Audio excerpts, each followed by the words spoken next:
They say life changes in the quietest moments. It's been 6 months, but I still remember that afternoon like it just happened. The sound of the ceiling fan humming, the way the sunlight stretched across the floor, it felt like the house was holding its breath. And so was I. I thought I was alone. I wasn't. He saw me. Not just in passing. Not a glance. He saw me completely. And I haven't been the same since. I didn't hear him come in. Just the creak of the door. Just the silence that followed. And his eyes locked on mine, wide, confused, something else, too. I don't know what. I still don't. He didn't say anything. And I couldn't move. That moment, it lives in me now. Every breath, every night, every time I close my eyes. I've asked myself 100 times, did I forget to close the door? Or did some part of me want to be seen? That question, it scares me. Because once you see yourself through someone else's eyes like that, there's no going back. What happened after that? I'll never forget it. I'll tell you everything. But before I do, subscribe to Heartfelt Tales Unfold. Because what happens behind closed doors changes everything. David and I used to be in love. Or, at least I thought we were. When we first got married, there was warmth. There was effort. There were nights when he'd look at me like I was the only woman on earth. But somewhere along the way, the spark turned into smoke. Barely there, always fading. These days, it feels like we're just two people living side by side. Sharing space. Not lives. He works late. He travels often. Even when he's home, he's not really here. He nods when I talk. He says all the right words, but they're hollow, like reading from a script he's long forgotten how to mean. And then there's Eli, David's son, my stepson. He was 13 when I met him. I remember how quiet he was, how he held his backpack to his chest like it was his armor.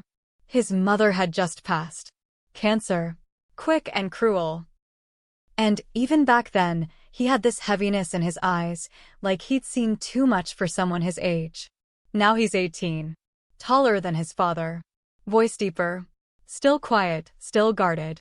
But there's something different about him lately, something I can't quite put my finger on. He's respectful. Always has been. But sometimes when we talk, his eyes linger. Not in a way that's easy to name. It's not overt, not obvious. It's soft. Almost sad. But also curious. And then there was that one morning. I had just finished getting ready. Nothing special, just jeans and a loose blouse. I was pouring coffee when he walked into the kitchen. He stopped for a second. Looked at me a little too long. Smiled. And I caught a whiff of something familiar as he passed by. My perfume. Not on him, but around him. Like he'd been near my things. Close enough to carry the scent. I told myself it was nothing. Maybe he leaned against the hallway where I keep the diffuser. Maybe I was imagining it. I had to be imagining it. But once you notice something, you start seeing the pattern. The way he started offering to help me more around the house, in the garden. The way he'd glance up from his phone whenever I walked into the room. The way he laughed at my jokes, even the ones that weren't funny. It wasn't flirtatious. Not exactly. It was softer than that. More confusing. And I didn't push him away. Maybe I should have. But when someone looks at you like you matter, really matter, after months, years of feeling invisible, it does something to you. It wakes up a part of you that's been asleep for so long, you forgot it was even there. Our house is quiet. Too quiet. Dinner is usually 3 plates on the table and only 2 of us sitting there. David's always in the office or on a call or just finishing up one last thing. Eli and I share most meals alone now. We talk about little things, school, movies, what's on the news, but underneath it all, there's this tension. Not loud. Not aggressive. Just steady. Constant. Like a low hum in the background of everything. Sometimes we run out of things to say, and we just sit in the silence. But even then, I can feel it. His eyes on me. Not always directly. Sometimes it's just a glance. But I feel it. And the worst part? A part of me wants him to look. I haven't told anyone that. Not a soul. But I feel it in my chest, in my stomach, in the way my breath catches when he walks into the room. I tell myself I'm just lonely. That this is what happens when you go too long without being seen, touched, wanted. But then I ask myself, why him? Why Eli? And I don't have an answer I'm proud of. All I know is this: something shifted the day he saw me. Something cracked open.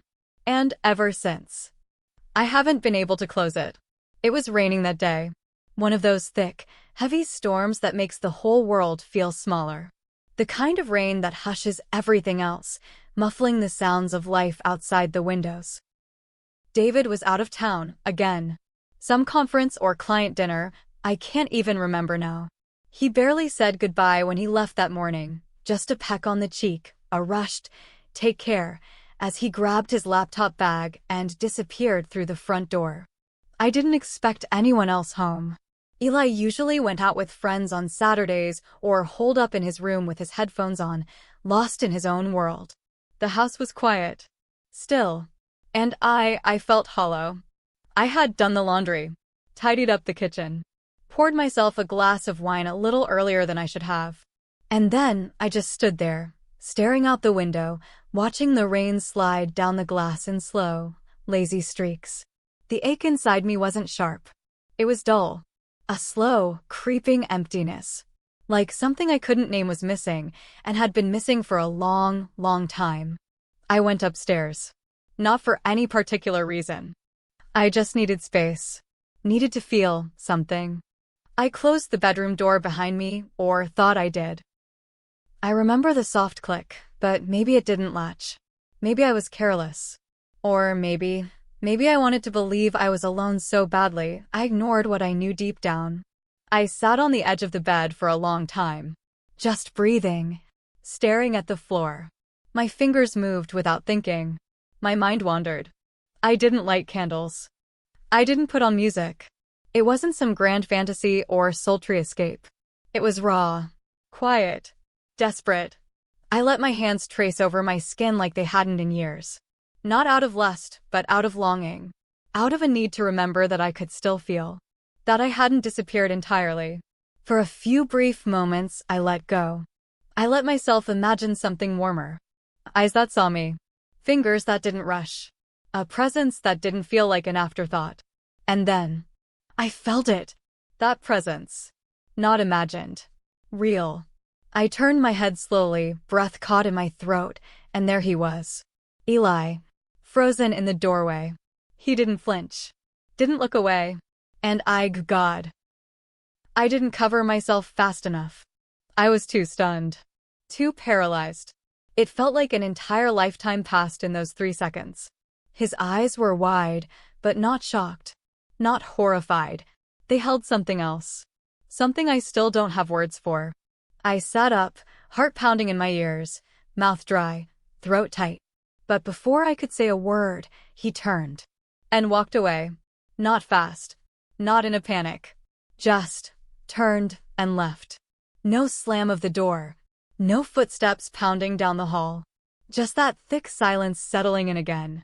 Like the storm outside had crept into the walls of the house. I stayed frozen for what felt like forever. My hands still in my lap.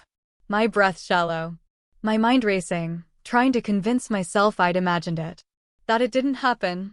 That maybe the door had been closed and locked, and this was some twisted daydream. But it had happened. He saw me. He watched me. And then he walked away. No apology. No words. But I saw it. I saw the way his chest rose and fell. The way his fingers curled slightly as he turned. The way he hesitated, just a moment before leaving. That moment wasn't accidental. And that silence that followed? It was louder than anything I've ever heard. I didn't sleep that night. Every time I closed my eyes, I saw his face in the doorway. Still. Quiet. Watching. My skin burned with shame, but beneath the shame was something I wasn't ready to name. Something that curled in my chest like a secret. A dangerous one. The next morning, I woke up early, made coffee, and sat at the kitchen table trying to pretend everything was fine. Normal. Just another Sunday. But it wasn't. I couldn't stop thinking about it. About him. Did I forget to lock the door? Or did I leave it open? That question chased me like a shadow. I wanted to believe it was a mistake, an honest slip. I'd been alone in that house so many times. Why would that day be any different? But the truth is, I hadn't checked the lock.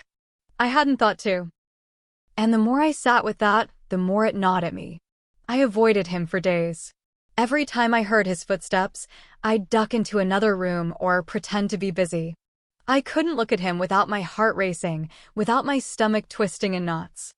I was scared of what he thought, of what he felt, of what I might feel if I let myself face it. But Eli, he didn't avoid me. In fact, he started showing up more. Sitting at the counter while I cooked. Asking if I needed help folding laundry. Little things. Nothing direct. Nothing inappropriate. But enough to keep me on edge. And that look in his eyes? It hadn't gone away. It was subtle. Soft. But it was there. There were moments, quiet, blink and you'll miss it moments, where I caught him watching me. Not like before. Not like the doorway. But closely. Attentively. Like he was trying to read something on my face I hadn't written yet. I told myself he was just young. Confused. Maybe he didn't even understand what he saw. Maybe it was all a misunderstanding. But I was lying. To myself. Because late at night, when the house was quiet and David was asleep next to me with his back turned like he always was, my thoughts went to Eli. Not just the memory of that moment, but the feeling it stirred. I started dreaming about him. Not every night. But often enough that I'd wake up breathless, cheeks flushed, thighs pressed together like I was trying to trap the heat before it slipped away. Dreams where his hands found mine. Dreams where the silence between us broke wide open into something, unspoken but understood. I hated myself for it. And yet, I didn't stop it. I'd lie awake, staring at the ceiling, torn between guilt and longing. Between the life I had and the fantasy that kept creeping in, uninvited but never unwelcome. I started wearing different clothes around the house. Not anything dramatic. Just softer fabrics. A little more skin. A dress with thinner straps. A button undone that didn't need to be. I told myself it was just for me. That I wanted to feel good again. That it had nothing to do with him. But I knew. I knew the way I lingered a little longer in the kitchen when he came in. The way I laughed more easily when he made a joke. The way I waited, hoped for our paths to cross. I hated that I noticed the way his voice had changed. The way his jawline had sharpened. The way his presence filled a room differently now. I was supposed to be the adult. The parent figure. The safe one. But nothing felt safe anymore. My body betrayed me. My mind betrayed me. I kept telling myself that nothing had happened. That I'd done nothing wrong. But that wasn't true. Because something had happened. Something real. Something I couldn't undo. And the more I tried to ignore it, the louder it got inside me. This wasn't just about being seen. It was about being wanted. And I hadn't felt that in so long, I'd forgotten how powerful it was. How dangerous. I'd like to say I found clarity in that time. That I made a choice. That I decided to pull back, draw a line, remind myself of what was right. But I didn't. I drifted through those days in a fog. Half afraid he'd bring it up, half afraid he wouldn't. And all the while, that moment in the doorway looped over and over in my head. His eyes, my breath, the silence, and the part of me, small but alive, that didn't regret it. It started with small things. He offered to help more around the house. Innocent enough, at first. Washing dishes, setting the table, chopping vegetables next to me in the kitchen. But there was something different now in the way he moved, the way he stood a little closer than before. Not obvious. Not inappropriate. Just close. Too close. I could feel the heat of him beside me. Could hear the way his breath caught when our arms touched by accident. Or maybe it wasn't an accident. Maybe nothing was anymore. One evening, as I reached across him for the salt, our hands brushed. Just a touch. Skin on skin. But it was like time stopped. We both froze. Not speaking, not breathing. Just staring at each other. I should have laughed it off. Should have stepped away, created distance. But I didn't. I looked at him. And he looked back. Not like a boy. Not like a son. But like a man. Hungry, curious, and waiting. We said nothing. But in that silence, something passed between us. Something wordless. Something that shook me. Later that week, I was gathering laundry. I went into his room, just for a moment. I wasn't snooping. I wasn't looking for anything. I was just grabbing his clothes like I'd done 100 times before. But something caught my eye. His sketchbook. It was lying open on his desk, pages flipped up like the wind, or maybe his hands had left it that way. I don't know why I looked. Maybe I already knew. But there I was, staring down at a pencil drawing. Of me. It wasn't crude or childish. It was soft. Detailed. Beautiful, even. My face tilted in thought. Hair tucked behind one ear. The way I sometimes look when I'm reading in the living room and forget the world is there. He'd captured me. Not as a mother. Not as a step anything. But as a woman. And my stomach twisted. When he came home that evening, I confronted him. I tried to keep my voice even, calm. Asked him what it was. Why he'd drawn it. He didn't deny it. He didn't look ashamed. He looked scared. But not because he was caught, because of what it meant. Because I had seen what he'd tried to keep hidden. I didn't mean anything by it, he said quickly, voice trembling. I was sketching. That's all. But I saw the flush in his cheeks. The way he wouldn't meet my eyes. The way his fingers tightened into fists at his sides. He left the room before I could say anything more.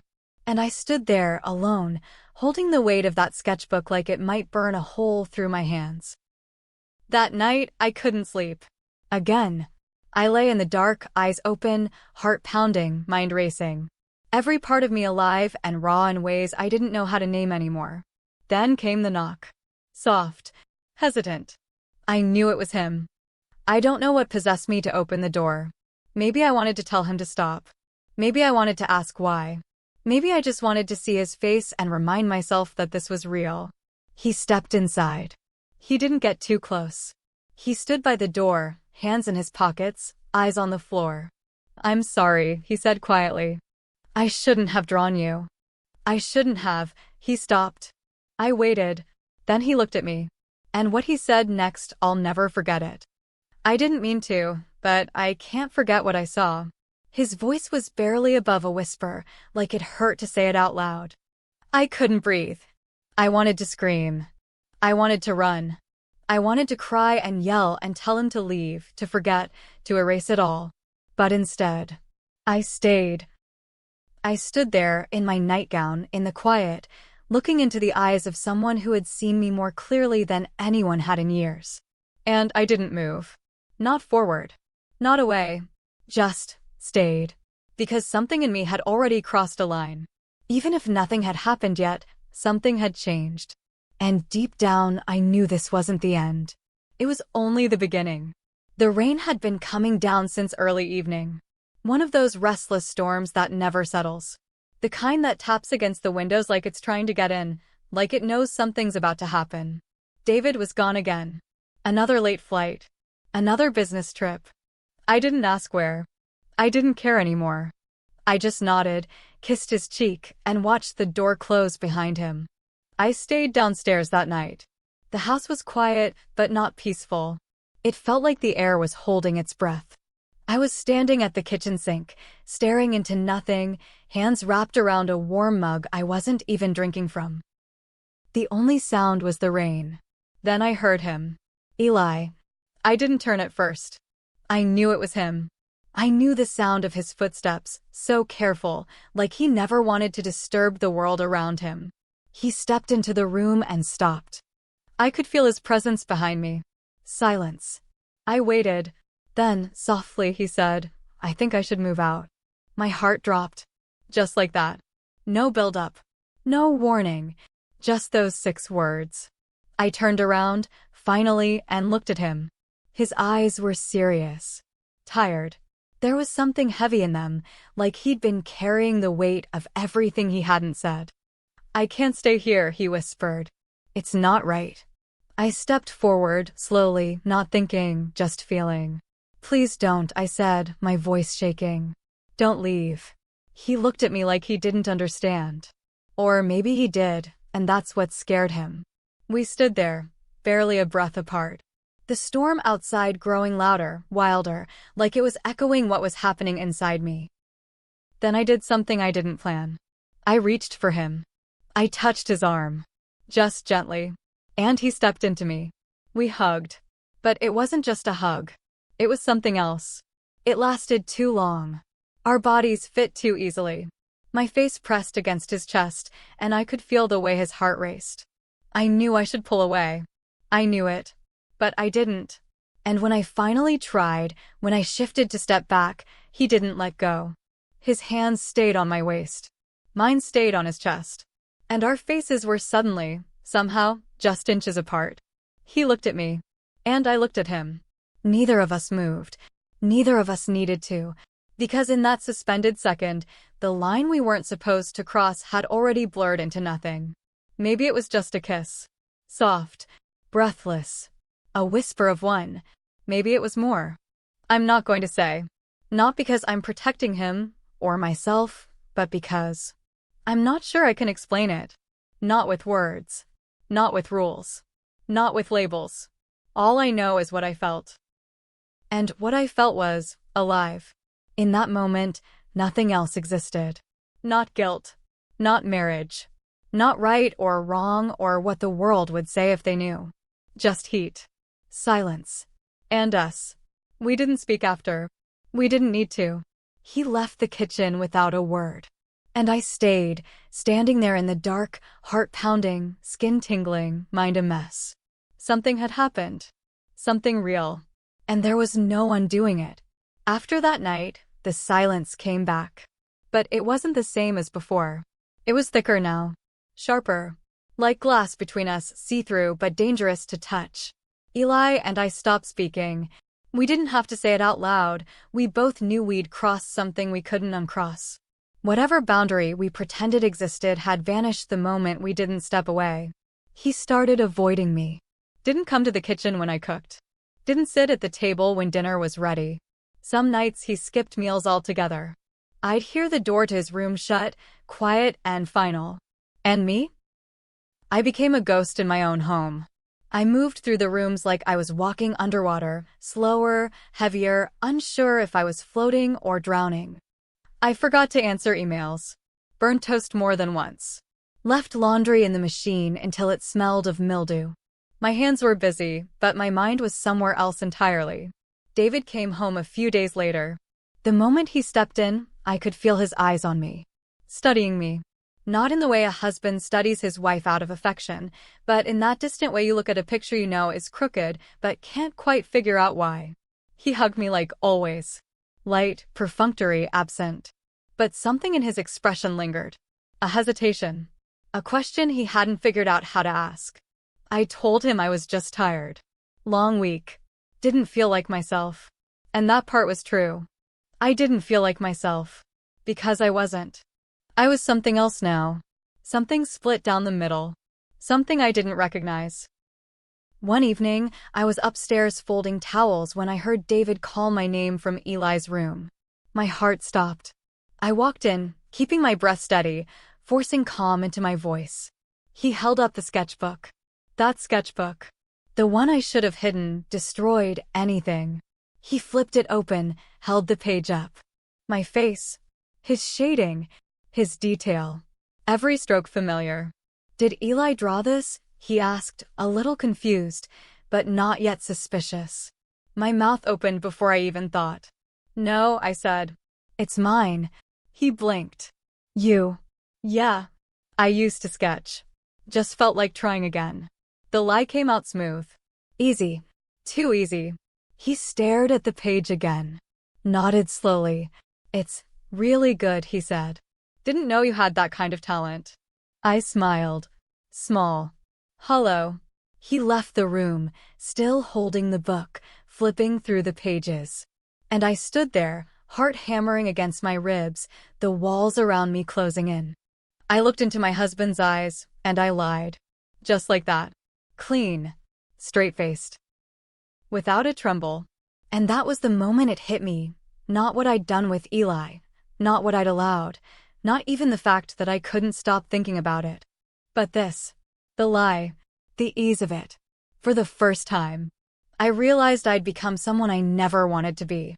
Some nights, I lie awake staring at the ceiling, and I ask myself the same question over and over again.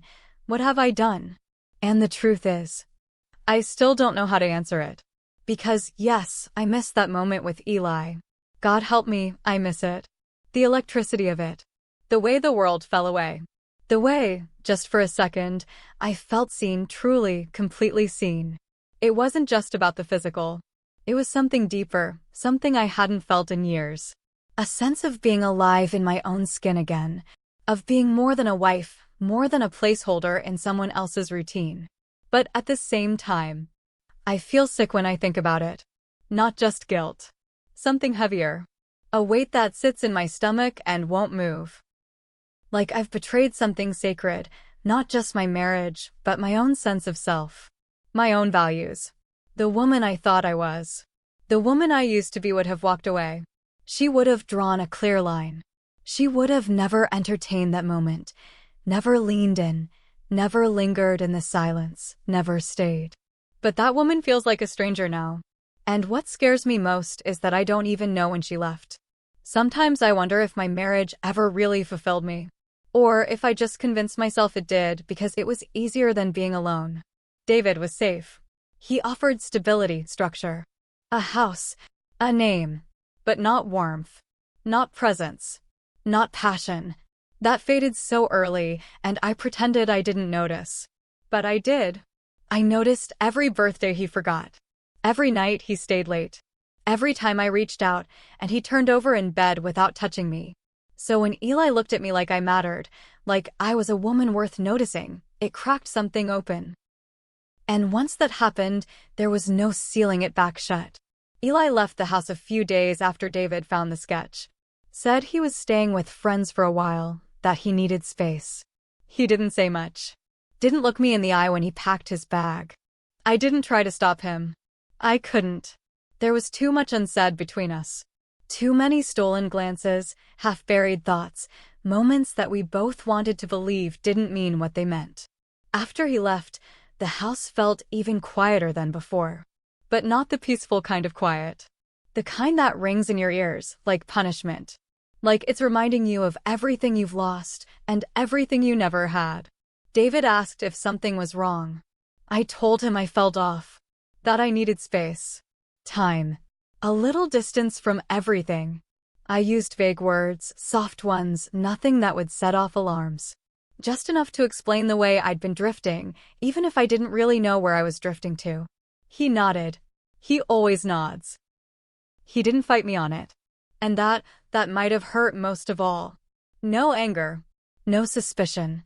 Just detachment. Like he expected it.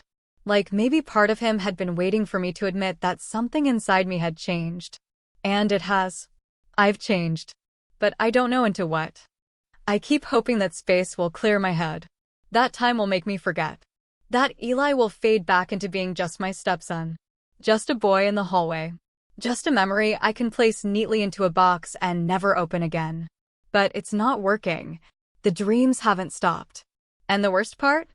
I don't think I want them to.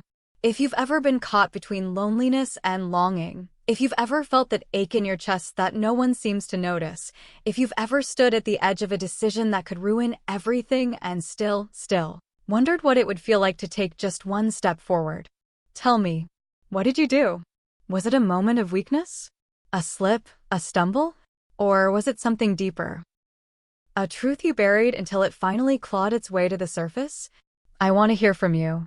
Honestly. No judgment. Just truth. Share your thoughts in the comments. Please. Because I can't be the only one who's felt this way. And if stories like this speak to you, if you've ever lived in that